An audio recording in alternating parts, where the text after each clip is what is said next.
Buenas tardes a toda la comunidad de Latinoamérica, quien nos sintoniza en este momento por el canal de YouTube del Centro Iberoamericano de Ética y Bioética y también por el canal de YouTube de la Asociación Académica Latinoamericana de Estudios Sociales, ALES. Les saluda su servidor Pedro Arrieta, conectado desde Colombia en este momento para conversar acerca de la atención al paciente con discapacidad, evento organizado por el Comité Iberoamericano de Ética y Bioética, por la Asociación Académica Latinoamericana de Estudios Sociales, ALES, y por Bifrost, que se han unido para llevar temas de actualidad, temas que son relevantes, pertinentes y oportunos, sobre todo en esta época todavía que estamos viviendo en temas de pandemia, donde este seminario web tiene unos apuntes bastante interesantes y para disertar acerca de tan interesante tema, se ha invitado al doctor Zambrano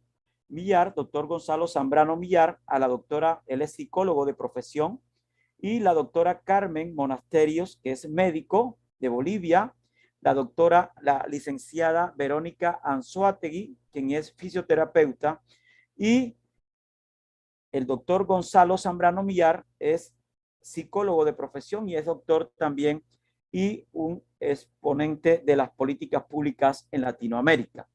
¿Qué es la atención al paciente con discapacidad? Se preguntarán todos ustedes. ¿Es este hoy un tema de agenda pública en Latinoamérica, así como el reconocimiento jurídico de sus derechos? Muy a pesar de ello, en investigación, la CEPAL en el año 2011 explicaba y decía que existe en Latinoamérica mucha desigualdad, llegando muchas veces a que estos o sus familiares tengan que entablar demandas ante las respectivas entidades para lograr una atención justa. En particular, la garantía de los derechos de las personas con discapacidad en Colombia y en todo el mundo requiere que la sociedad comprenda que el desarrollo social se logra con acciones inclusivas para todas las poblaciones, no exclusivas, sino inclusivas.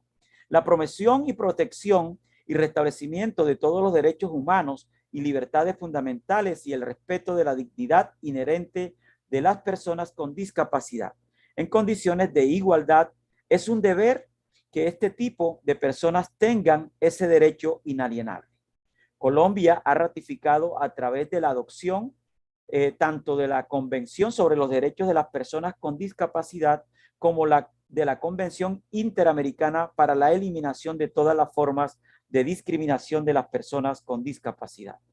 Los estados deben asumir la importancia de la intersectorialidad para dar respuestas integradas e integrales a las necesidades de la población civil, emprender prácticas inclusivas que reconozcan a las personas con discapacidad como agentes permanentes de los procesos de planeación, ejecución y evaluación de las políticas públicas, programas y proyectos que generen también procesos formativos y educativos. Todos estos proyectos deben estar ligados a la inclusión social de estos pacientes. Ellos hacen parte integral de la sociedad.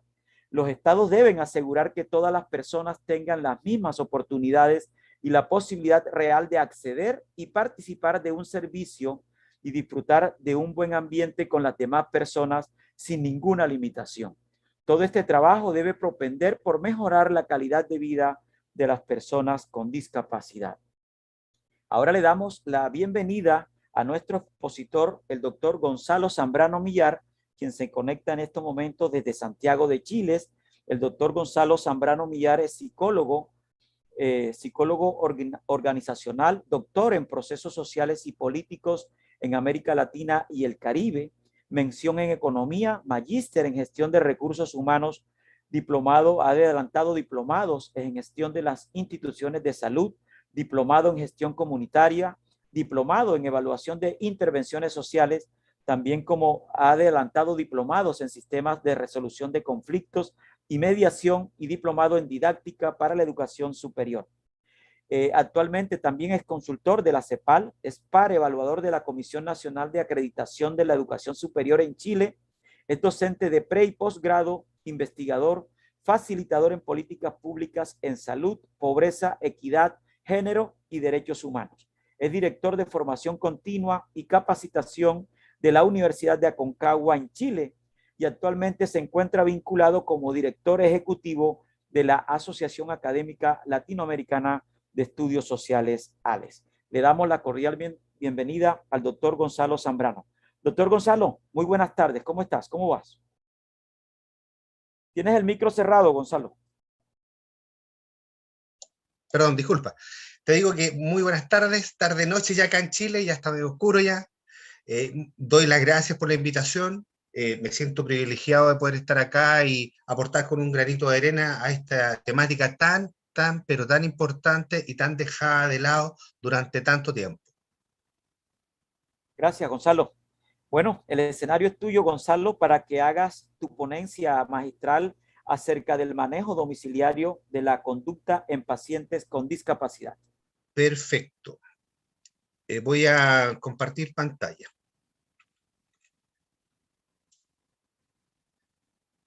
Parece que ahí sí, ¿cierto? Sí. Tú me avisas, Pedro, si se ve bien. En este momento no estás compartiendo todavía. Ahí No.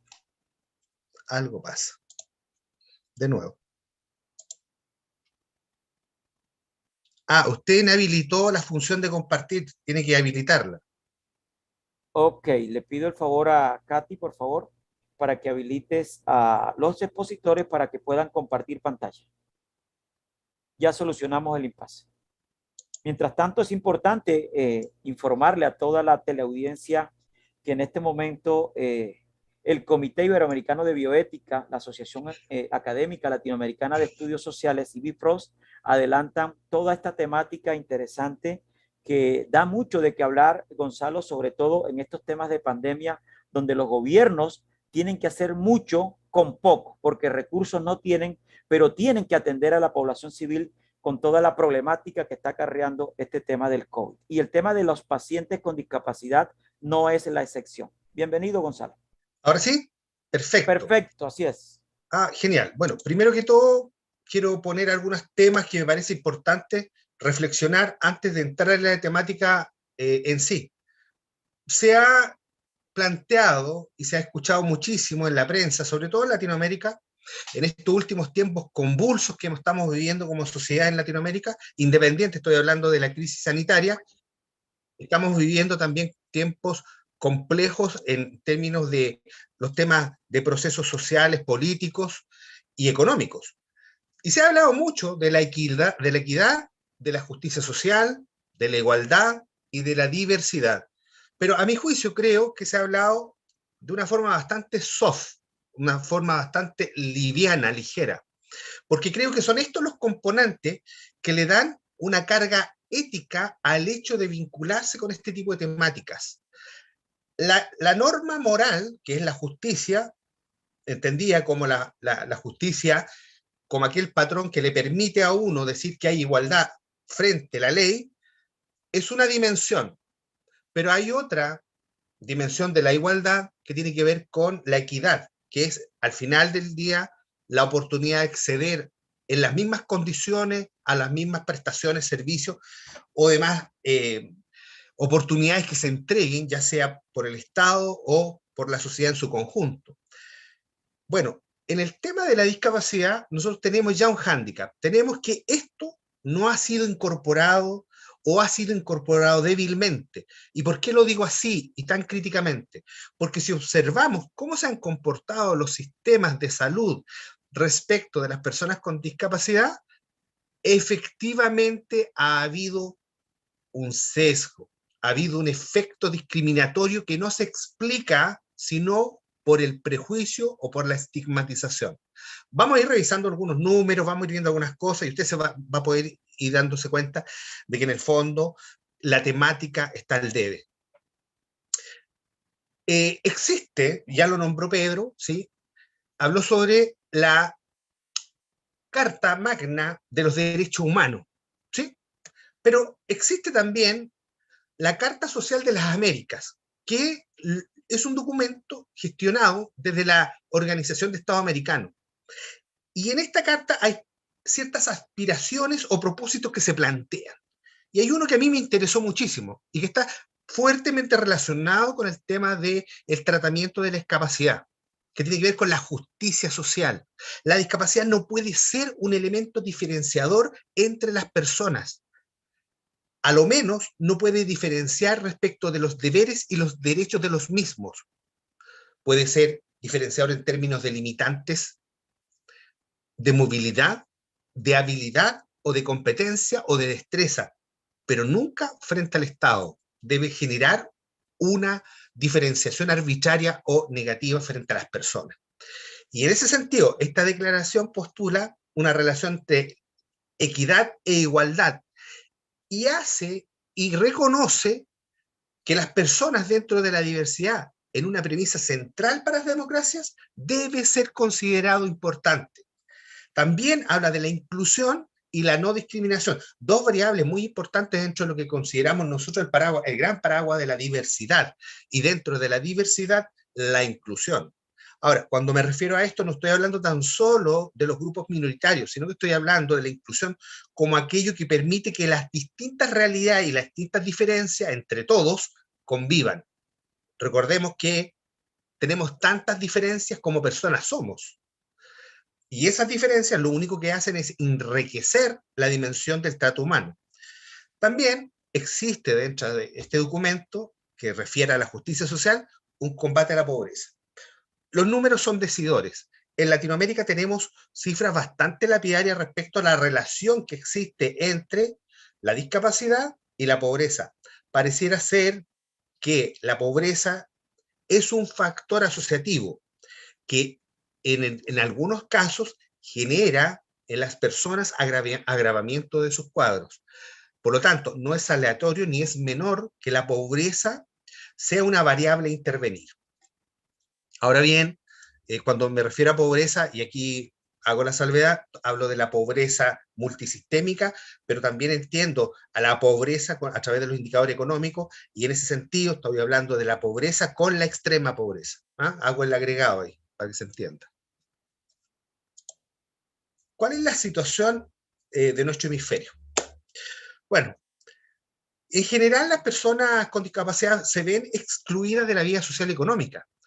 Sin lugar a dudas, recuerden ustedes que, insisto, este es un tema que recién ahora, me atrevería a decir después del año 2005, 2010, a propósito ahí, comienza a tener una relevancia como política pública.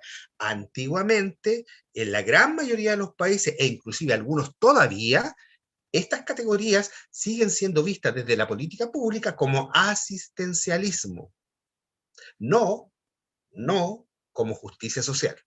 Bueno, dicho eso, entonces, por lo tanto, si usted lee la lámina, se da cuenta que la discapacidad y la pobreza forman un círculo vicioso. Más aún, cuando los sistemas de protección social en pandemia han demostrado ser bastante ineficientes, al igual que los sistemas sanitarios, que han tenido serios problemas de congestión, pero también de resolutividad. En el fondo, se han fragilizado y han demostrado que, al parecer, la concepción de Estado que tenemos nosotros en Latinoamérica parece que sufrir una reingeniería importante, ponerse al día con esto que se ha llamado poner al centro de las políticas públicas a las personas y no tan solo a la economía, que sin lugar a duda es importante, pero al parecer esa economía también a escala humana.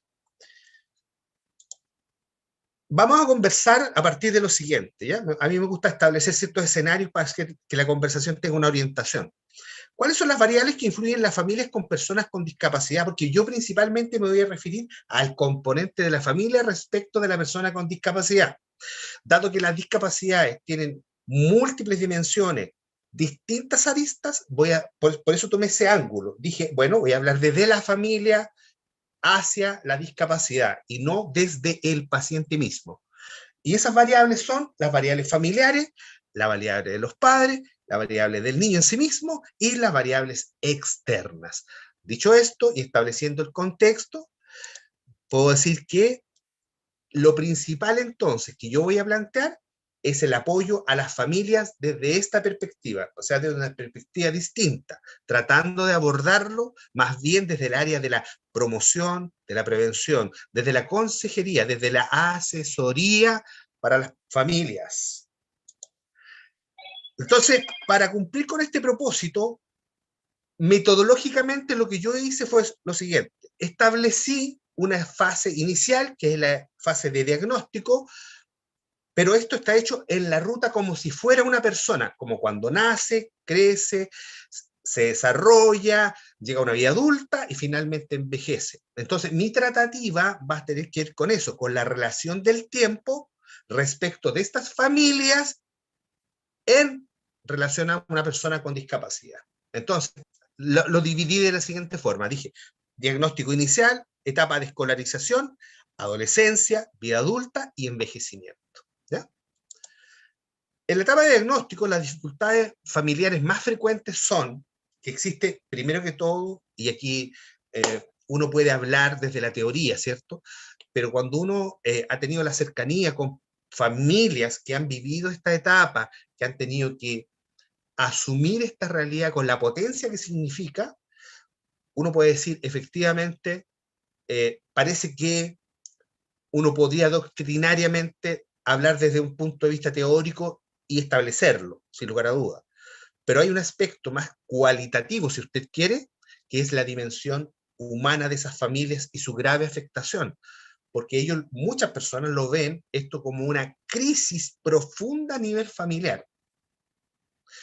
Bueno, en algunos casos inclusive ha sido el detonador de divorcios, de separaciones, de quebrantamientos familiares. Entonces, por lo tanto, querámoslo o no, esto debe ser abordado con alturas de mira y no tan solo con los fríos conceptos metodológicos que estamos acostumbrados de la medicina basada en la evidencia. Entonces, quiero hacer esa salvedad.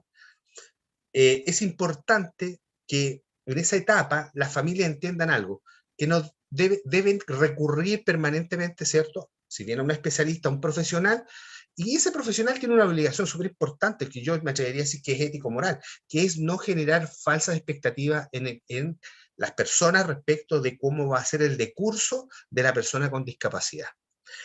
Evidentemente, evidentemente que aquí también habrá que tomar al núcleo familiar y explicar y tratar de sintonizar con sus expectativas, con sus sentimientos, con su emocionalidad, pero también mucho con el tema de los prejuicios y los juicios y los sesgos cognitivos que ellos mismos traen respecto de estas temáticas. Vuelvo a insistir, esto es un shock para la familia, cuando le dicen su hijo tiene una discapacidad. Por lo tanto, surge inmediatamente en esta primera etapa, y aquí es donde el profesional debe ser lo suficientemente preparado y atinado para poder desplegar una estrategia, eh, ir sobre algo que inicialmente aparece en todas las personas, que es el miedo al que dirán. Recordemos que todavía las discapacidades son consideradas como culpabilidad de uno de sus progenitores. Y bueno, y la gente todavía no entiende, la gran mayoría, que muchas veces no tiene que ver con que el problema sea del hombre, o el problema sea de la mujer, o el problema sea de los abuelos o de los bisabuelos. Es simplemente, ¿sí?, que muchas veces el azar genético es el que opera. Independiente que hay predisponentes, y eso también es verdad. Pero es ahí, insisto, la explicación del profesional debe ser muy atinada. Yo aquí he visto de todo tipo, he visto profesionales que son capaces de empatizar con la familia y otros profesionales que de verdad solo son portadores de noticias, nada más, no hacen el relacionamiento afectivo que es tan debido en este tipo de situaciones. Ahora, igual debo reconocer que a lo menos las experiencias que yo conozco, que son México, Colombia, Chile y algo también vi en Perú, existe capacitación para el personal médico y personal de asistencia médica respecto a temáticas relacionadas con esto, al igual que con temas del buen morir, con temas más bien relacionados con enfermedades catastróficas. Se ha hecho algo, se ha avanzado, pero insisto, estamos todavía en pañales. Ahora, en la etapa de escolarización comienzan los problemas, porque en general los niños tienen más capacidad de irse adaptando, la adaptabilidad de ellos es muy alta, su capacidad de resiliencia también, porque el niño, en su inocencia de niño, no ve diferencias mayoritarias, lo que puede ver él es lo que reflejan los padres, los adultos o bien otros niños un poco más grandes, adolescentes, si usted quiere. Entonces, por lo tanto, lo más importante aquí es que la familia entienda de que en la etapa de escolarización el apoyo es súper importante para estas personas, para estos niños. Estos niños, yo no sé si en otros países funciona así, pero aquí al menos en Chile existe lo que se llaman los programas de integración escolar, los famosos PIE, donde hay un grupo interdisciplinario de psicólogos, trabajadora social, fonoaudiólogos, terapeuta ocupacional, educadores especiales, que se encargan de ser el apoyo técnico pedagógico, pero también psicológico, tanto para el niño como para sus familias. Porque si en ese proceso no existe un acompañamiento, el proceso es tortuoso. Entonces, lo importante es la conexión entre la familia, el profesorado, la familia, la red de apoyo asistencial médica, la red de apoyo que también puede estar vinculada a grupos de padres, a grupos de padres que han vivido la misma experiencia. Aquí lo que hay en general, hay que generar es una red de apoyo y de reconocimiento. Transitar este tema en soledad o solo aislando a la familia es lo peor. Hay que tratar de buscar los espacios conversacionales. Entonces, por lo tanto, yo vuelvo a insistir, yo no voy a leer las láminas, se las dejo ahí para que ustedes las lean y vayan interpretando mis palabras. Lo más importante es entonces generar una dinámica que permita cosas tan cotidianas, tan básicas como establecer las rutinas de ir a dejar al niño, tomar las medidas precautorias de seguridad respecto de su propia condición, establecer también un apoyo férreo respecto de su autovalía, su capacidad de autoconocimiento y, pues, sobre todo, evidentemente, tratar de generar en él una condición, me atrevería a decir yo, si usted quiere, de confirmación de su valía. La valía de autoconfirmativa muchas veces es el mejor soporte frente a una discapacidad. Y aquí estoy haciendo desde el amplio espectro de la discapacidad, porque no me quiero centrar tan solo en algunas patologías, porque sería arbitrario. ¿Ya? Respecto de la adolescencia, las dificultades familiares más frecuentes, sí, como ya lo he dicho, es la sobreprotección extrema. Sobreproteger al niño porque se le empieza a generar a los padres esta cosa de el pobrecito. ¿Qué le pasará? ¿Qué va a ocurrir si yo no estoy? Y créanme, muchas veces los niños demuestran ser mucho más capaces de lo que uno cree. Siempre nos sorprenden los niños. Y bueno, démosle la posibilidad. Y ojo, aquí también hay otro tema que tiene que ver con los temas más delicados para algunos padres, que tienen que ver con la sexualidad de los niños. Se les tiende a infantilizar permanentemente a los niños que tienen algún tipo de discapacidad, sobre todo en la adolescencia, y también se niega la posibilidad de que tengan una vida, ¿cierto? Porque el padre todavía lo sigue infantilizando, entonces por lo tanto no los ve como un sujeto sexualizado. Entonces cree que la persona con discapacidad esa dimensión no la va a desarrollar nunca. Cosa más falsa no puede ser. Aparecen sentimientos de frustración y síntomas de cansancio. Bueno, a esta altura ya el niño tendrá 12, 13 años, los padres tienden a pensar que ya están cansados y algunos inclusive pensando ya en tirar la toalla y dejar eh, esto. Y aquí es cuando uno ve cosas que son dramáticas, cuando de repente padres que ya llegaron a esta etapa sin apoyo, por supuesto, o con un mal apoyo, con malos profesionales, que toman a su hijo y van y los dejan en un centro, ¿sí? En un centro y ahí, bueno, pagan por tenerlos y estos niños sufren de todo tipo de situaciones, que al menos lo que yo he podido recorrer en Latinoamérica revisando casos judicializados de abuso de personas con discapacidad, créame que los números son bastante lapidarios y a usted lo dejarían atónito darse cuenta que esto es gravoso y peor todavía, que son por personas que se supone que los tienen que cuidar. También comienzan en esta etapa de la adolescencia los temores por la aceptación social. Creo que estamos viviendo tiempos de diferenciación muy importantes. Si algo bueno ha surgido de todos estos cambios y sobre todo esta crisis paradigmática, de esta crisis civilizatoria que estamos viviendo, es que hay una mirada distinta respecto del otro. Parece que el tema de la tolerancia y parece que el reconocimiento del otro ha ido avanzando un poco más allá.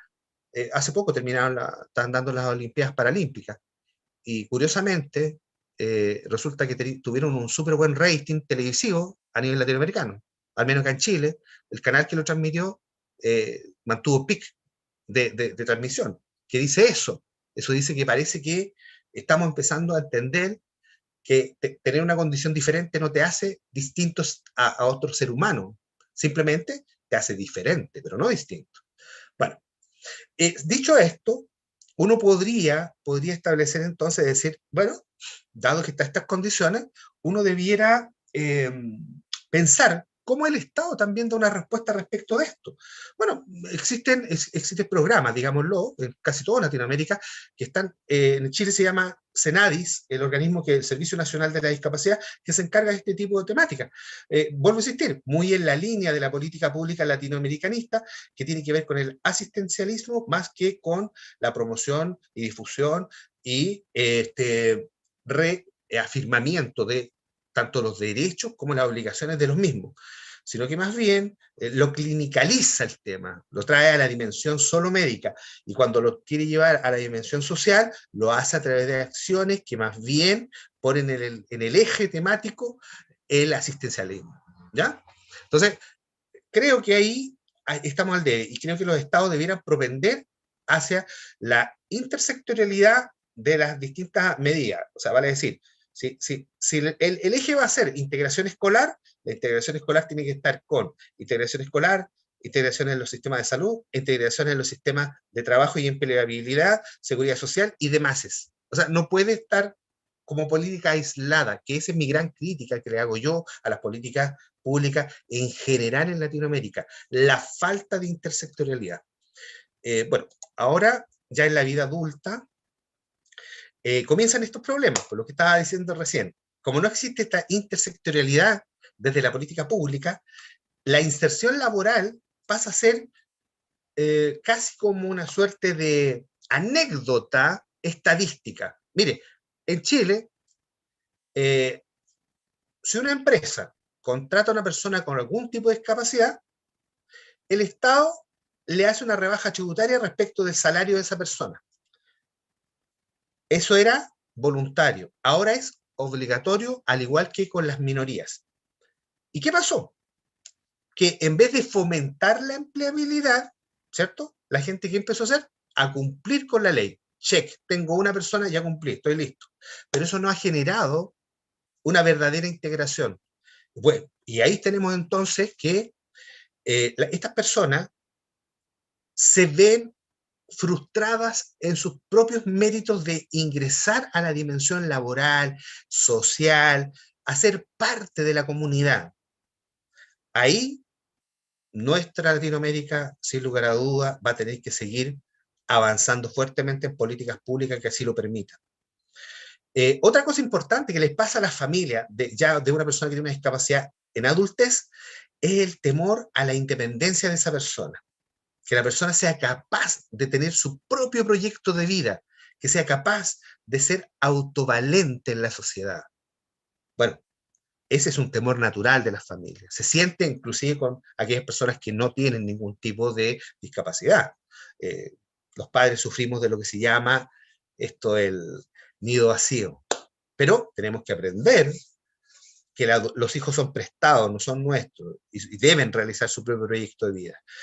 Sobre todo también, otro temor que nace en las familias es cómo va a tener apoyo, en quién se va a afirmar cuando tenga un problema. Pero resulta que las personas, a medida que vamos creciendo, generamos lo que se llaman redes de amistades. Pues bien, entonces, démosle la posibilidad, démosle la posibilidad. No los infantilicemos. Yo creo que ese ha sido el grave problema del tratamiento de la discapacidad en general. Yo lo he podido ver en profesionales de alto nivel tomando decisiones desde la lógica del pobrecito, del que necesita el apoyo permanente, del asistencialismo. Y eso no es más que infantilizar a adultos, en esta etapa estoy hablando, adultos, que ojo, que no siempre ese sobreproteccionismo desde el Estado, desde la familia, les beneficia, muy por el contrario, les genera inamovilidad, los inhabilita socialmente. Entonces, independiente de una discapacidad, se vuelven discapaces sociales también. En la etapa de envejecimiento, se plantea una situación de carencia, ya los padres no están, la familia directa empezó también a desaparecer, entonces esta persona se empieza a ver un poquito más solo y aislado. En algunas políticas públicas lo que se ha hecho es que se han generado para este tipo de situaciones centros de acogida. Acá en Chile existen centros de acogida que se especializan específicamente en ciertos grupos etarios y también ciertos grupos de población, sobre todo con algo que se llama acá el registro social de hogares, donde ahí lo que se hace es categorizar la vulnerabilidad de las personas y resulta que al categorizarlo esa persona entra en un rango de programas que se llaman programas de oportunidades sociales y a través de ahí el Estado los apoya. Ahora, creo que este programa rompe el paradigma del asistencialismo porque en realidad lo que hace es más bien un acompañamiento y asesoría. Esa es una buena idea que uno podría decirle, bueno, revísela, véala y se da cuenta de que es bastante más digna en términos de la calidad de la misma. Bueno, voy a avanzar un poco más rápido porque parece que nos está pillando el tiempo. Ahora, los temas son típicos, las preocupaciones son las típicas, de qué vivirá, qué hará, cómo lo irá a tratar el mundo, qué dificultades irá a tener, vuelvo a insistir, sobre proteccionismo. Y otra cosa importante, tendemos a perder el juicio de realidad cuando empezamos nosotros a pensar por el otro. Y aquí viene un tema re importante y un consejo, en realidad me permito, perdón la arrogancia, pero me permito darle un consejo. Uno no puede jamás vivir a través de los hijos, uno debe vivir con los hijos, porque si uno vive a través de los hijos, lo que está tratando de hacer es que aquellas cosas que yo no hice en mi vida, ojalá que las haga mi hijo. ¿Ya? El típico caso del papá que tiene al niñito que, mi hijo, venga, demuéstrele a los tíos lo bueno que usted para jugar a la pelota. Y el niñito nunca le interesó la pelota, a él lo que le gusta es pintar. Pero el papá a toda costa quiere que sea futbolista y que le mantenga la vida. No, eso es vivir a través de los hijos. Y uno debe vivir con los hijos. Y sobre todo en este tipo de situaciones de discapacidad, eso es fundamental entenderlo. Debe vivir usted con sus hijos, no a través de ellos. Bueno, una cosa importante es transmitir a la familia la posibilidad de que la asistencia del Estado a través de tutores, a través de programas de integración social, a través de la participación ciudadana activa de los discapacitados, debe ser una opción. Muchas veces, ¿qué hacen? Los esconden en sus casas por sobreprotegerlos, los reducen a un espacio vital enano. Y yo creo muy por el contrario, que deben tener participación activa societal, porque eso les genera a ellos la posibilidad de darse cuenta que son iguales. Lo único que tienen una diferencia anatómica, cognitiva, lo que usted quiera, pero son iguales a los demás. Otra cosa importante es con quién vivirá. Las personas nos tendemos a preocupar de las personas con discapacidad respecto de cómo vivirán con otra persona, cómo será su actividad afectiva, cómo será su vida sexual, cómo será si tiene hijos, cómo los irá a criar. Mire, hay una serie de dimensiones que nos preocupan, sobre todo porque, vuelvo a insistir, el infantilismo está instalado. Hay que luchar contra ese tipo de pensamientos que muchas veces son elucubraciones vacías, sin datos reales. Bueno, ya esto lo expliqué cómo vivirá, ¿cierto?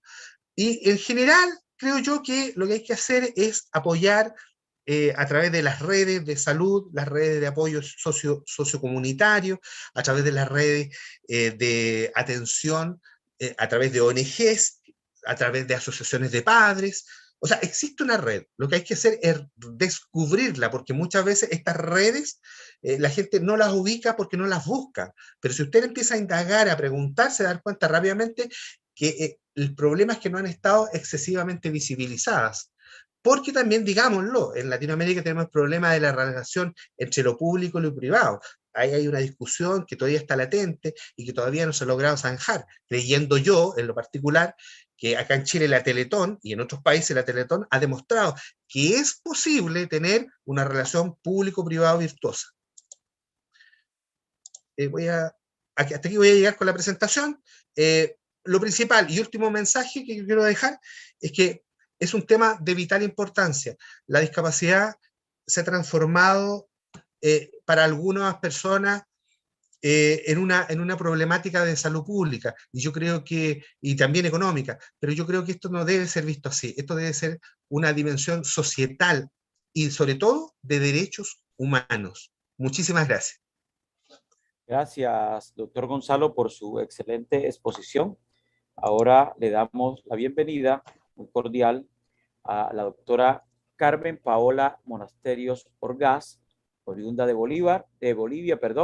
Es de profesión médico, PhD en salud pública con mención en gerencia de sistemas de salud, coach ontológico profesional certificada, diplomatura en programación neurolingüística de la FUDEUM de Argentina, y cuenta también con diplomados en diferentes temas de gestión de calidad y de salud.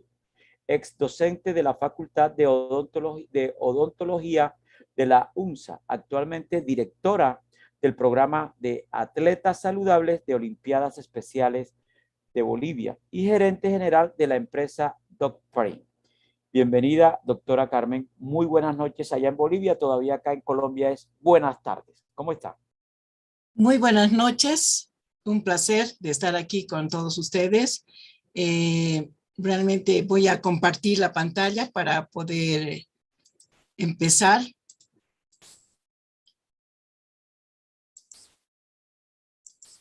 Ok, se ve todo, ¿no es cierto? Sí, señora. Perfecto, muchas gracias. Muchas gracias. Entonces empezamos. Yo voy a hablar un poco de Olimpiadas Especiales y seguro se preguntarán qué es Olimpiadas Especiales. Para eso vamos a remontarnos un poco a la historia. Eunice Kennedy, que era hermana de Robert F. Kennedy, que era uno de los presidentes de Estados Unidos, tenía una hermana que se llamaba Rosemary. Ella tenía discapacidad intelectual. Eunice se inspiró en Rosemary, vio cómo su hermana y otros niños jugaban en su patio, en su jardín. Entonces ella los observó y vio cómo estas personas con discapacidad intelectual, porque sus amigos tenían discapacidad intelectual también, que eran capaces de realizar deportes y ejercicios físicos. Entonces, ella decía, vamos a hacer alguna otra cosa. Entonces empezaron a hacer actividades justamente deportivas. Ya ahí, en junio de 1963, inicia un campamento de verano para niños y adultos con discapacidad intelectual. Y los Juegos, en 1968, empiezan los primeros Juegos Internacionales en Chicago. Con eso empieza lo que es Olimpiadas Especiales. Aquí tenemos unos datos de interés. Lo más relevante, lo que quisiera recalcar, que con Olimpiadas Especiales estamos en los 5 continentes del mundo. Tenemos 223 programas nacionales en 172 países. Tenemos más de 1 millón de voluntarios y de entrenadores. Llegamos a más de 4.900.000 atletas. Tenemos 725.000 compañeros unificados, que son personas regulares o personas sin discapacidad, que trabajan conjuntamente con las personas con discapacidad. Ya les voy a mencionar cómo. Y tenemos Juegos Mundiales cada 2 años. Acá algunos datos en Bolivia. Somos un poco más de 11 millones de habitantes, de los cuales tenemos 95.000, bueno, para redondear, 96.000 personas con discapacidad que se registraron en el Sistema de Información de Programa de Registro Único Nacional de Personas con Discapacidad Intelectual, que se llama CIFPRUNPED, dependiente del Ministerio de Salud. Ahí ellos hacen un análisis y ven hay una diferenciación de discapacidad leve a muy grave. Tienen sus porcentajes y de ahí también podemos sacar que el 29% de estas personas tienen discapacidad intelectual. Quiero recalcar que no todas las personas con discapacidad se registran en el CIPRUMPED, pero este es los datos solamente de los registros. Ahí más o menos aproximadamente tenemos 27.800. Y Olimpiadas Especiales, Bolivia ofrece una variedad de actividades, más o menos alrededor del 20% aproximadamente de esa población. ¿Pero qué hacemos? Proporcionamos entrenamiento y competición deportiva durante todo el año en una variedad de deportes de tipo olímpico. ¿A quién? A niños, jóvenes, adultos con discapacidad intelectual. ¿Para qué hacemos eso? Para que tengan oportunidades de desarrollar su aptitud física, demostrar valor, experimentar alegrías, incluso tristezas, de cómo manejarlas también, participar en intercambios de dones, de destrezas y compañerismo con sus familias, con otros amigos o personas con discapacidad intelectual que encuentren también alrededor de las Olimpiadas Especiales y en comunidad en general. La misión tiene 5 componentes claves. Empezamos por el primero, que es el entrenamiento. El entrenamiento, los atletas, así es como los llamamos a las personas con discapacidad intelectual, porque trabajan con el deporte. Entonces, estas personas con discapacidad intelectual que voy a hablar a partir de este momento como atletas, ellos entrenan todo el año, podría decirse, en lo que es el deporte que ellos eligen. Tenemos ahí entrenadores, asistentes de entrenadores que son voluntarios y que entrenan con cada uno de los atletas en el deporte que ellos eligen. Puede ser 1 o 2 deportes. Tenemos el segundo que es competición. Como es continuo este entrenamiento, se realiza competiciones a nivel local. Es decir, a nivel de cada uno de los departamentos de Bolivia. Tenemos 9 departamentos y una ciudad del Alto, entonces son 10. En cada uno de los lugares hay competiciones locales. Tenemos el tercer componente, que es todo el año. Como es todo el año, después de esas competiciones locales, hay una competición nacional, donde se van eligiendo los mejores competidores o atletas que vayan realizando todas las competencias que tienen de acuerdo a su deporte, ¿ya? Se eligen realmente, es bien equilibrada la competición entre ellos. No es que uno sabe mucho y otro sabe menos, entonces se compiten igual, sino se equilibra. Y como es todo el año, termina el nacional y cada 2 años tenemos el mundial o el universal. Entonces, ellos, los que ganadores, van a las competencias que son a nivel de algún país. Por ejemplo, el próximo año vamos a ir a Berlín. El cuarto componente son los deportes tipo olímpico. Eso significa que estos deportes están bajo el paraguas de los reglamentos de deportes que existe a nivel mundial. Entonces, por eso es de tipo olímpico. Y el quinto, que hemos dicho que vamos a trabajar o trabajamos con niños, jóvenes y adultos con discapacidad intelectual. A nivel de la misión también tenemos 2 metas. Uno, que es favorecer la calidad deportiva y la salud de los atletas. Y 2, construir las actitudes positivas. Nuestra misión es abrir los corazones y mentes hacia las personas con discapacidad intelectual. Nuestra principal herramienta es justamente el deporte. Como ven, no es un evento, no es solamente un evento con el que se trabaja, sino es un movimiento. ¿Por qué es un movimiento? Es un movimiento porque todo el año, o sea, hay actividades deportivas, hay actividades también de salud, hay actividades educativas. Entonces es un movimiento en el cual en el cual todos los atletas están en realidad trabajando, creando conciencia en las comunidades para favorecer la inclusión de las personas con discapacidad intelectual. Eso se realiza en 3 áreas. Sobre todo, hemos dicho, la herramienta principal son los deportes, pero también tenemos lo que es salud y lo que es educación. En Bolivia, estamos practicando 10 deportes.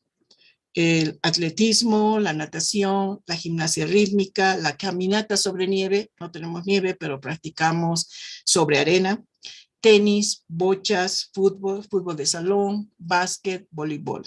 Acá tengo algunas fotos, algunas imágenes de algunos de nuestros atletas bolivianos que están practicando acá, por ejemplo, atletismo, fútbol, natación, gimnasia rítmica. Y bueno, aquí vemos ya los ganadores, los que tienen ya su medalla. Entonces, se va trabajando con ellos todo lo que es deportes. Y tenemos el deporte conjunto, que significa que una persona regular trabaja con una persona con discapacidad intelectual. Y se llama por eso deporte unificado. Son algunos deportes como el tenis, como se ve aquí en la foto. Otro programa que para nosotros es muy importante es atletas jóvenes, que es para niños de 2 a 7 años de edad, en los cuales damos algunas actividades referente a ellos, ¿no? Trabajamos con ellos de distinta forma que los mismos deportes. Aquí van a haber actividades recreativas, actividades de estimulación y demás. Otro de los programas que tenemos y que es realmente importante mencionar es de atletas líderes. Trabajamos con el liderazgo hacia las personas con discapacidad. Hemos visto muchos atletas destacados, incluso tenemos en nuestro mismo directorio hay un atleta líder que tiene voz y voto, ¿no? En salud se llama el programa Atletas Saludables. Aquí tenemos algunos logos que va significando las iniciativas que tiene Atletas Saludables.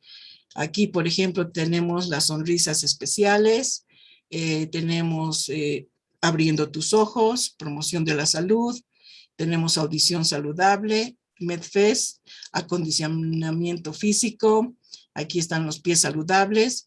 En realidad en Bolivia no tenemos todas estas iniciativas, tenemos en realidad tenemos sonrisas especiales, tenemos promoción de la salud, tenemos Abriendo tus ojos, sus ojos y tenemos MedFest. Acá tenemos algunas fotografías, como ven allí, una atención odontológica que se llama Sonrisas Saludables o Sonrisas Especiales. Tenemos promoción de la salud, donde se da mensajes de prevención sobre todo. Acá tenemos un oftalmólogo que está atendiendo también a uno de nuestros atletas en la iniciativa Abriendo tus ojos. Todos estos médicos, todo el personal médico son amigos en realidad de Olimpiadas Especiales, así los llamamos. Todos trabajan en forma voluntaria. En educación tenemos capacitaciones para maestros y alumnos regulares, sobre todo enfocado en el tema de inclusión, porque es distinto hay varios colegios que sí tienen personas con discapacidad intelectual, incluso física, pero están como decía Gonzalo, relegados a un lado, ¿no? Ok, está ahí, pero está dentro del aula, pero está y no está, porque está, pero está a un rincón. Pero nosotros trabajamos con la inclusión, que significa que todos tenemos que estar y todos tenemos que trabajar. Seguramente la profesora, no sé, atenderá, digamos, qué sé yo, a ver, un ejemplo, música, por ejemplo. Entonces están escuchando todos, pero tenemos uno con discapacidad auditiva, pues podrá podrá poner su mano en el parlante y podrá sentir la vibración del sonido. Entonces, ese tipo de cosas que se va trabajando con ellos, ¿no? Y hay una cosa importante para nosotros en Olimpiadas Especiales, es que decimos que las palabras sí importan. Tenemos que olvidarnos de la palabra discapacitados. Tenemos que hablar como personas con discapacidad intelectual. Olvidarnos es retardado. Se dice una persona tiene discapacidad intelectual. No se dice impedido, se dice una persona tiene discapacidad física. No se dice sufre de síndrome de Down, digamos, sino una persona tiene síndrome de Down o una persona tiene parálisis cerebral. Nosotros también en Olimpiadas Especiales no decimos atletas especiales, sino decimos atletas de Olimpiadas Especiales. No son juegos, no decimos las Olimpiadas Especiales, sino más bien decimos los Juegos de Olimpiadas Especiales. Entonces, esas palabras que vamos trabajando con ellos frecuentemente, con la familia, con nuestro entorno y con todos, ¿no? ¿Por qué? Porque lo que queremos, sobre todo con las que están en la lámina, queremos el respeto a las personas porque todos tenemos todo el mismo derecho.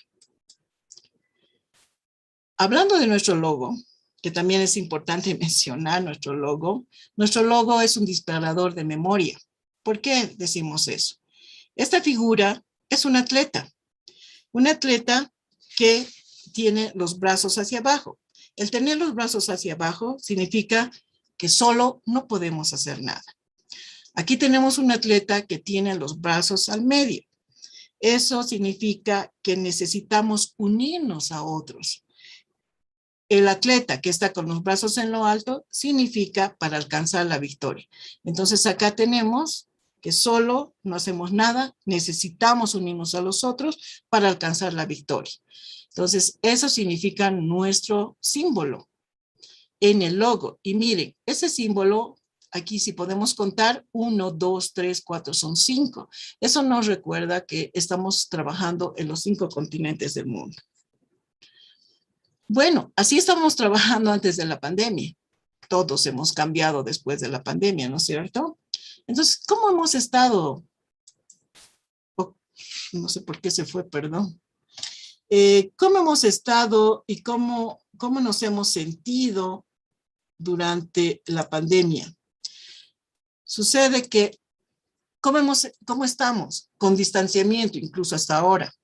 Estamos con una pobre comunicación, una falta de entrenamiento deportivos, una escasa vida social, no acceso a la salud y no acceso a la educación. O sea, todo negativo, ¿no es cierto? Hay cosas positivas también, decíamos nosotros. ¿Por qué todo negativo? Entonces, lo que tenemos que hacer, decíamos, es cambiar nuestro chip. Decir que la pandemia más bien es una oportunidad para nosotros. Quizás no podamos estar en los campos deportivos, en los estadios para poder trabajar con ellos, haciendo las ferias de salud. No podemos, pero también creemos que tenemos una oportunidad en ello. Es importante, decíamos analizando nosotros, que debería haber una comunicación de ida y vuelta, porque también decíamos, a ver, les daremos charlas, cursos, mensajes, y así empezamos en el Face, dándoles mensajes, qué sé yo, pero ¿y qué de ellos? O sea, ¿cómo están? Incluso nosotros como familia nos preguntábamos, ¿cómo estás? ¿Cómo está la tía? ¿Cómo está la abuela? ¿Cómo está el sobrino? ¿Qué sé yo? Pero ¿qué pasa con los atletas? Entonces decíamos que la comunicación debería ser de ida y vuelta, que deberíamos estar conectados. Entonces, ¿qué hacemos? En el área de salud tenemos un programa donde los médicos, igual voluntarios, van a las casas. Aquí viene una fotografía, tenemos una doctora que está haciendo una atención médica a uno de nuestros atletas en su propio domicilio.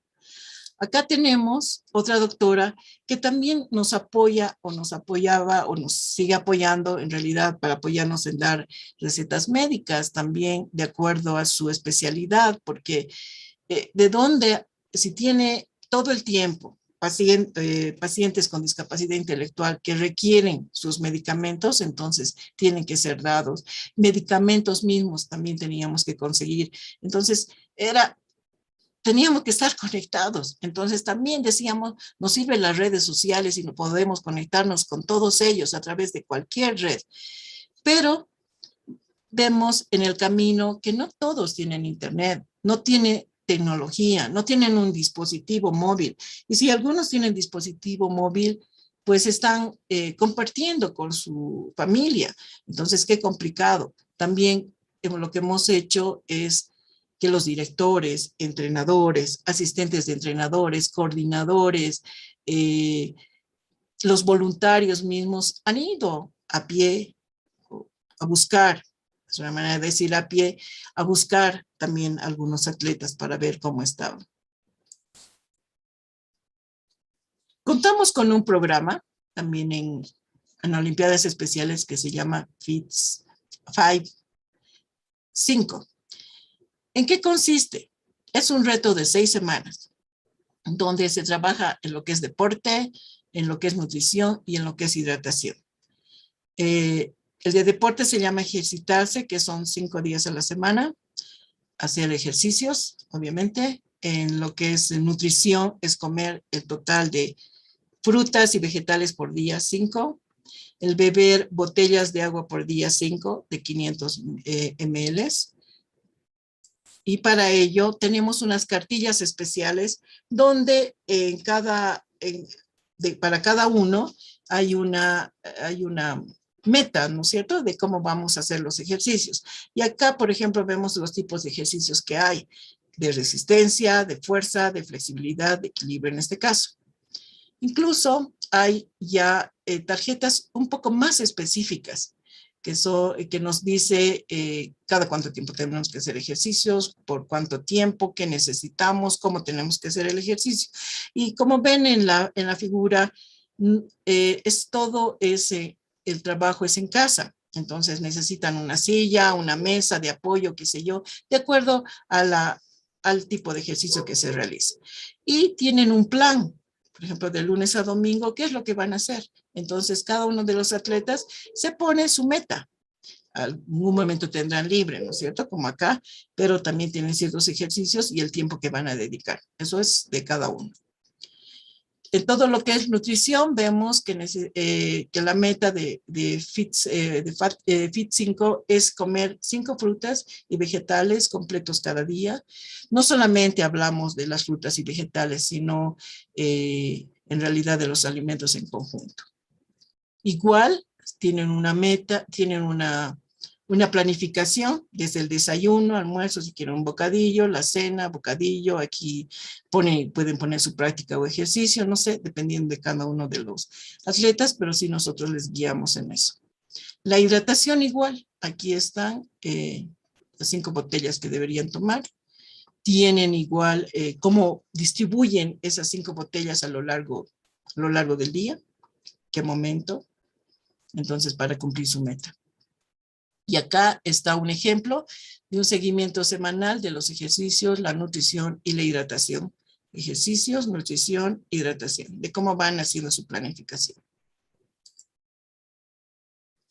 Nosotros vimos importante también que podemos trabajar con los 8 remedios naturales. En este caso, significa hacer una explicación de cada uno de ellos. En este momento yo les voy a nombrar en realidad los 8 remedios naturales, pero obviamente se necesita mayor explicación. De decir por qué es importante, en qué nos beneficia.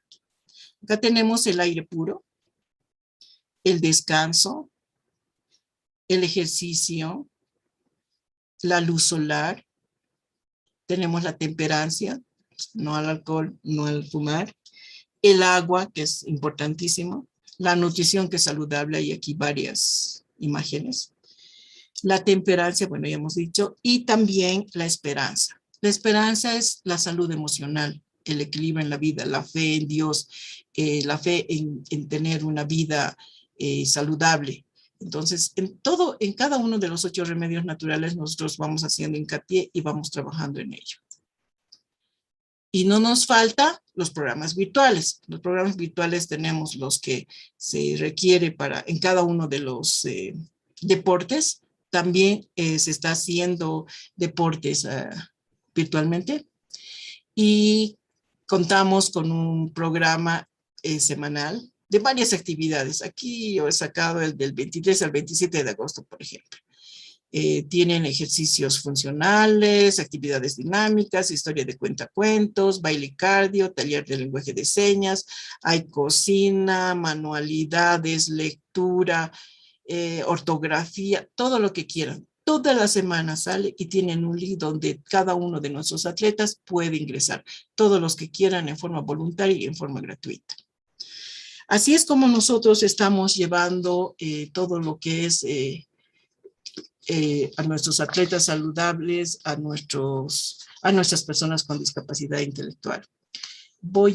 Quiero compartir un video que es bien cortito, que es además muy importante para nosotros, para que podamos entender más lo que es Olimpiadas Especiales. Permítame, por favor. ¿Qué es normal? ¿Qué es especial? Para casi todo el mundo, normal parecería ser que casi 200 millones de personas alrededor del mundo y más de 380.000 en Bolivia con discapacidad intelectual sean marginadas, aisladas y silenciadas. Es normal que no vayan a la escuela, que no accedan a servicios de salud básicos. Es normal que muchas adolescentes sean abusadas. Es normal que sus derechos no se respeten. Es normal que la ignorancia de la sociedad los siga haciendo invisibles. Pero no es normal.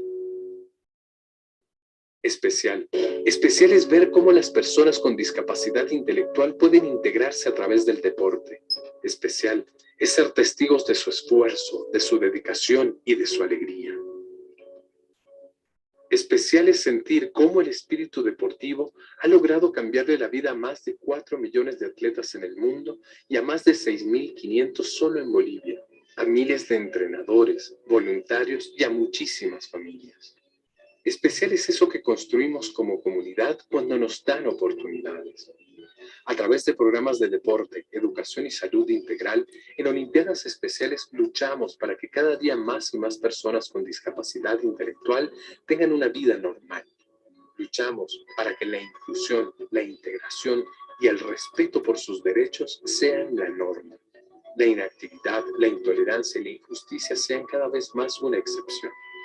Para llevar a cabo esta lucha necesitamos que más y más gente nos apoye, para que cada persona con discapacidad intelectual sepa que, detrás de ella, hay un movimiento luchando por sus derechos, sus libertades y su integración a la sociedad.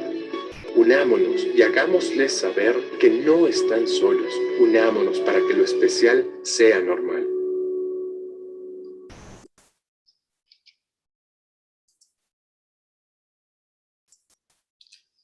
Pensamos que cambiando actitudes cambiamos el mundo.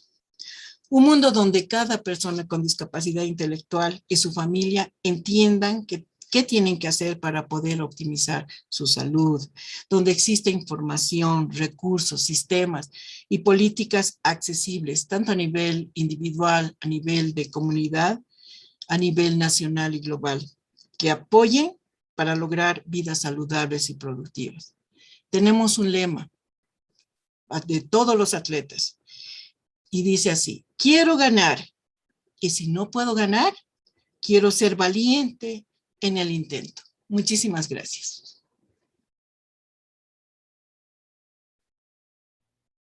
Gracias, doctora Carmen. De verdad que excelente su exposición. Definitivamente dentro de los organismos estatales existen muchas leyes acerca de la protección, sobre todo de la juventud, de los niños, de la infancia, de la adolescencia también, de la vejez y también de los discapacitados. Pero realmente no se cumplen como todas las leyes que existen, sobre todo en Latinoamérica, que están escritas, pero realmente los gobiernos de turno no las hacen cumplir. Y por eso se tienen que hacer campañas precisamente para organizar este tipo de actividades donde se puedan integrar y lograr esa sinergia para que puedan también ejercer, digamos, esas cualidades que ellos tienen también y que puedan demostrar esas cualidades que tienen. Doctora Carmen, mil gracias por su exposición. Le cedemos el turno y la palabra a la licenciada Verónica Anzoátegui, también es de Bolivia. Ella es fisioterapeuta y kinesióloga de la Universidad Mayor de San Andrés en terapia de cráneo sacral 1 y 2, Upledger Institute Internacional INC, tapping neuromuscular, capacitación en neurociencias, intervención fisioterápica en neonatología, reeducación integrativa oculomotora, método Río, postulología clínica refleja, docente de pre y posgrado de morfofisiología del sistema nervioso central, neurodesarrollo y anatomía palpatoria, y ha sido ponente a nivel nacional e internacional. Bienvenida, licenciada Verónica Anzuates. Muy buenas noches. Muchas gracias. Buenas noches, muchas gracias por la invitación a la doctora Gladys Bustamante y a todos los expositores. Estoy asombrada de los hermosos temas que han expuesto. Realmente es una necesidad el poder integrarse con esta población tan importante que tenemos a nivel mundial. Bueno, mi aporte acá va a ser todo el manejo, digamos, de lo que es el movimiento y todo lo que se relaciona en la prevención de posturas, tomando en cuenta desde un componente global. Y hay algunas, el tema es bastante amplio, pero vamos a tratar de acortarlo, digamos. Bueno, me voy con la presentación. Acá está.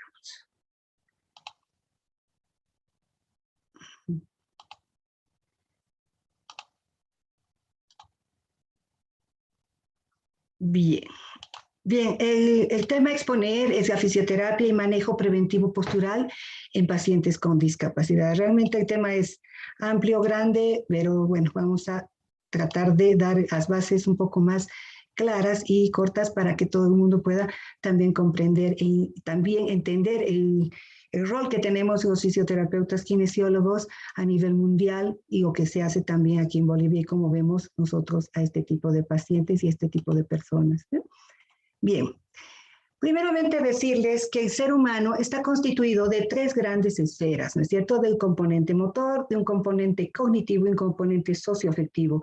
Estas tres esferas de la psicomotricidad no son disociables. Estas tres grandes esferas hacen que el ser humano sea un todo, una globalidad, y así debemos ver a todas las personas, ¿no? Esto obviamente está dado por un componente de lo que son factores de maduración del sistema nervioso central que nos van a dar, por lo tanto, lo que es un desarrollo psicomotor óptimo, o por lo menos llegar a lo que es la normalidad. Siempre hemos dicho que para lograr, digamos, que tenga nuestro paciente un desarrollo psicomotor óptimo, ¿ya? Obviamente tenemos que asemejarnos a lo que es la normalidad, ¿ya? Siempre vamos a acceder a ese punto de vista de lo que es la normalidad. Bien, obviamente siempre vamos a hablar también de cuatro componentes importantes, constituidos de una unidad menor, que es el cuerpo, cerebro y mente, ¿ya? Muy en relación uno con el otro, porque obviamente tenemos todos los ejercicios, todo el manejo de movimiento que se va a dar a este ser humano, ¿ya?